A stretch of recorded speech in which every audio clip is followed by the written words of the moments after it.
Quinto audio sobre la cuarta parte del artículo de Alejo Maldonado Gallardo sobre la Revolución Mexicana. La cuarta parte del artículo de Alejo se titula La lucha contra la dictadura de Huerta y va en el documento físico de las páginas 399 a la 403. Las partes son las siguientes: la resistencia constitucionalista y zapatista, el auge del movimiento campesino, la rivalidad entre las grandes potencias y el fin de la dictadura de Huerta, y la división del constitucionalismo. La lucha contra la dictadura de Huerta, página 399. La asonada del general Huerta y el consiguiente asesinato de Madero y del vicepresidente José María Pino Suárez el día 22 de febrero abrieron otra etapa de un proceso que paulatinamente se convertía en una extendida revolución popular mucho más radical y violenta que la primera. La llegada de Huerta al poder significaba el establecimiento de una nueva versión corregida y aumentada de la dictadura porfirista.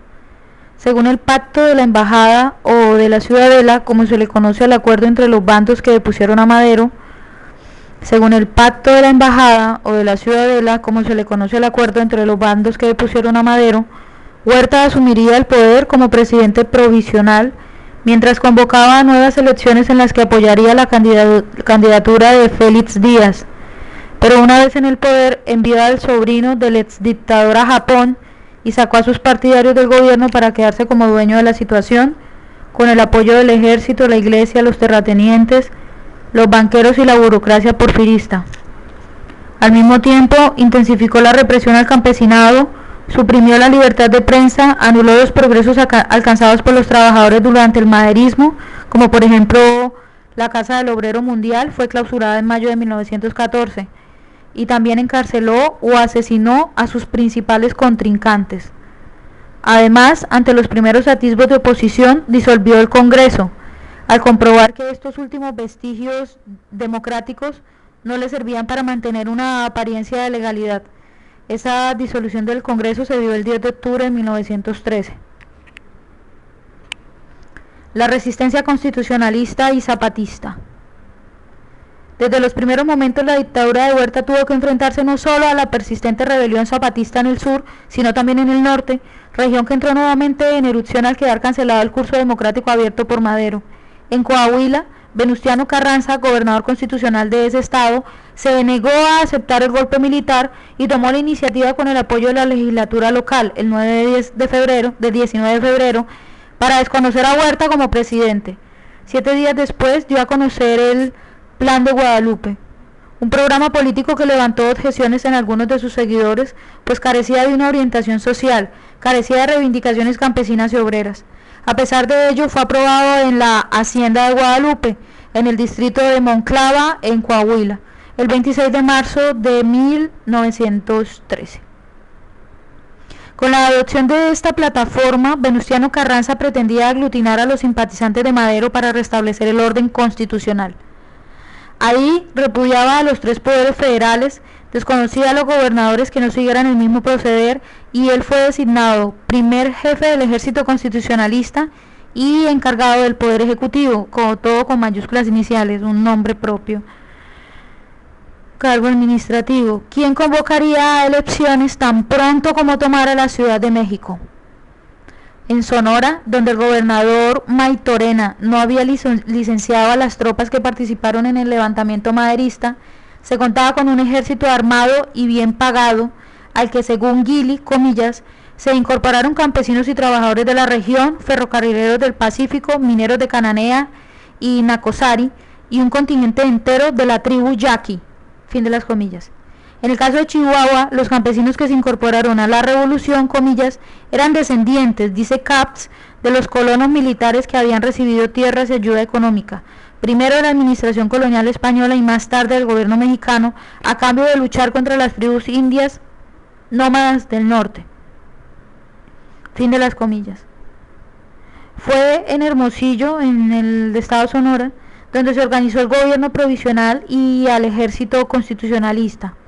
Se organizó de la siguiente manera: la división del norte, el gobierno provisional y el ejército constitucionalista se organizó así: División del Norte, dirigido por Francisco Villa, desde Chihuahua; el ejército del Noroeste, liderado por Álvaro Obregón, pues a partir de Sonora; y el ejército de Noreste, al mando de Pablo González, desde Tamaulipas, Nuevo León y los estados del noreste. Aunque nunca reconoció a Carranza, Emiliano Zapata se incorporó con su ejército a la rebelión, después de rechazar el armisticio propuesto por Huerta. Para ello modificó el plan de Ayala, lo hizo el 30 de mayo de 1913, redefinió sus posiciones políticas y reestructuró su movimiento social. Ahí acusaba a Huerta de usurpador y denominaba al alto mando zapatista como Junta Revolucionaria del Centro y el Sur de la República. El movimiento revolucionario creció rápidamente en el país, obteniendo triunfo tras triunfo sobre los ejércitos federales. Ahora, más que en 1910, además del campesinado y los indígenas, las capas medias urbanas se sumaban masivamente a la insurrección. Empleados, mineros, maestros, rancheros, pequeños agricultores, miembros del ejército federal, tenderos, boticarios, etc. Ante esta pluralidad social y las presiones de varios líderes, Venustiano Carranza tuvo que reconocer el 12 de diciembre de 1914 que el Plan de Guadalupe era un llamado a todas las clases sociales y que al terminar la lucha armada las nuevas ideas sociales se impondrían, no solo repartiendo tierras y las riquezas nacionales, sino también la justicia, la igualdad y la desaparición de los poderosos para lograr un equilibrio de la conciencia nacional. Auge del movimiento campesino. La ofensiva militar contra Huerta la hicieron principalmente las tropas de Villa y Obregón, que se desplazaban desde la frontera con Estados Unidos por las líneas de los ferrocarriles rumbo al centro del país. En la segunda mitad de 1913 la situación del dictador comenzó a complicarse. Por un lado, la campaña militar contra Zapata resultó un fracaso. Por el otro, las presiones norteamericanas del nuevo presidente Woodrow Wilson y los avances revolucionarios en el norte auguraban la inevitable caída de Huerta. Unido a ello, la presión de los sectores conservadores, alentados por la diplomacia europea para perpetuar el huertismo sin Huerta, forzó un viraje táctico de quien anunció que no se presentaría como candidato a las elecciones del 26 de octubre de 1913, que canceló 2 semanas antes de celebrarse. Zapata aprovechó esta coyuntura para dictar nuevas medidas. Eso lo hizo el 4 de octubre.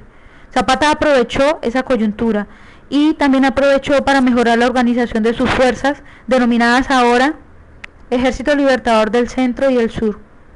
Antes se llamaba Junta Revolucionaria del Centro y el Sur de la República, pasó a llamarse el 4 de octubre Ejército Libertador del Centro y del Sur. Desde entonces, el líder campesino consolidó sus posiciones al sur de la capital mexicana, donde el ejército federal trató de aislarlo del centro del país, limitando sus acciones a operaciones defensivas, mientras concentraba el grueso de sus efectivos en el frente norte, en un desesperado esfuerzo por detener la avalancha constitucionalista. La rivalidad entre las grandes potencias y el fin de la dictadura de Huerta. La dictadura de Huerta, a pesar de que fue apoyada por el embajador norteamericano Henry Wilson, muy pronto se granjeó la animadversión de Estados Unidos. En los primeros momentos de su régimen, mientras consideraban a Huerta un títere suyo, las empresas y monopolios yanquis mostraron su satisfacción, aunque alertaba a Wilson sobre las gestiones en Londres de Whitman Pearson, un magnate inglés del petróleo, a favor del nuevo gobierno mexicano. La creciente inclinación del dictador por los intereses británicos condujo a las compañías petroleras de Estados Unidos a dejar de pagar sus exiguos impuestos al gobierno para entregarlos a Venustiano Carranza. Así, el petróleo se convirtió en la discordia de los monopolios norteamericanos y los europeos. El país era el tercer exportador mundial, pues era entre 1910 y 1913, y las inversiones inglesas y estadounidenses en el ramo eran casi equivalentes, entre 807 millones y 800 millones de dólares, respectivamente. El constante deterioro de la situación política mexicana y la postura proeuropea de Huerta condujo a los capitales estadounidenses a pedir, desde julio de 1913, una intervención militar en el país vecino. En respuesta, el gobierno de Woodrow Wilson, iniciado en marzo de ese año 1913, presionó para conseguirlo. Las abiertas amenazas de su enviado, de John Lynn, y el embargo de armas contra Huerta, que se dio el 27 de agosto de 1913, obligaron al dictador a anunciar en septiembre su decisión de no aspirar a la presidencia. El 24 de ese mes, el Partido Católico presentó la candidatura del canciller Federico Gamboa, que era un político conservador, con el respaldo del Departamento de Estado norteamericano. Carranza rechazó esta maniobra y Huerta, convencido del apoyo europeo, también lo hizo, y más tarde disolvió otra vez el Congreso y se autonominó candidato para las elecciones del 26 de ese mes, olvidándose de su anterior decisión. De ahí en adelante la política norteamericana avivó la guerra civil en México, porque levantó el embargo de armas el 3 de febrero de 1914 a los constitucionalistas y los reconoció como fuerzas beligerantes, con la esperanza de que esto debilitara a los bandos contendientes y facilitara una solución favorable a sus intereses. 2 meses antes, Washington había obligado al gobierno de Londres a retirar su respaldo al dictador debido a la necesidad inglesa de aliarse a Estados Unidos en su rivalidad con Alemania. Para 1914 ya se había extendido la insurrección por todo México, pero Huerta resistía más que Porfirio Díaz, pues para los tradicionales clases dominantes su caída no tenía el mismo significado que la anterior sustitución del antiguo régimen por parte de Madero. Los terratenientes, el clero, los banqueros y la oficialidad porfirista veían ahora mayor amenaza a sus privilegios y propiedades. La acción de mayor envergadura para salvar la dictadura, promovida por la diplomacia europea entre marzo y abril de 1914, lo que hizo fue otorgarle un préstamo para la compra de armas. Un préstamo por parte de la banca del viejo continente. Esta operación fue el pretexto para el desembarco de tropas estadounidenses en el puerto de Veracruz, que se dio el 21 de abril de 1914. Las protestas por la intervención militar se extendieron por todo México y se les unió la negativa opinión internacional. Eso detuvo los planes de Woodrow Wilson de ocupar la zona petrolera y la capital mexicana. Carranza rechazó la invasión y en una nota enérgica le solicitó la inmediata retirada de sus tropas. Valiéndose de la ocupación, Woodrow Wilson solicitó la mediación diplomática de Argentina, de Brasil y de Chile, naciones del ABC, que celebraron el 25 de abril de ese año la conferencia de Niagara Falls, las cataratas del Niágara.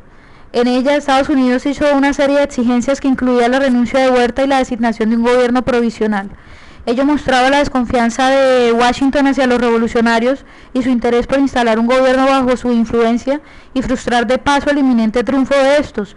También ante los rápidos avances carrancistas y en un último esfuerzo por quebrar la resistencia huertista, el gobierno de Washington propuso al de Londres el 2 de junio de 1914 un acuerdo para que ambos respetaran las concesiones petroleras y a no reconocer ningún cambio de las autoridades mexicanas. Por su parte, Carranza rechazó el alto al fuego y continuó la marcha de sus fuerzas hacia la capital de la República.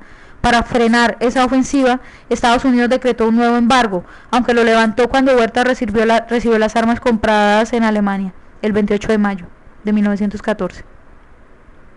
División del constitucionalismo. En las postrimerías de la lucha contra el régimen de Huerta, las contradicciones entre Villa y Carranza estuvieron a punto de provocar una abierta ruptura en las filas revolucionarias.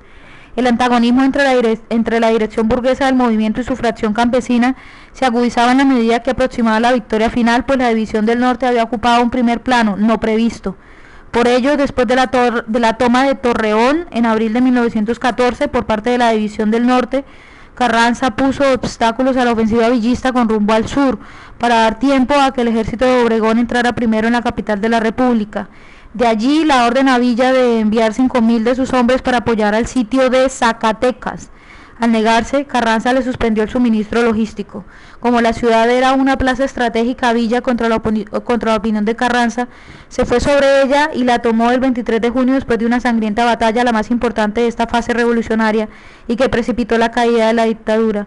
La presión de la oficialidad villista y de generales constitucionalistas forzó las negociaciones entre ambos líderes que culminaron con el Pacto de Torreón el 8 de julio de 1914.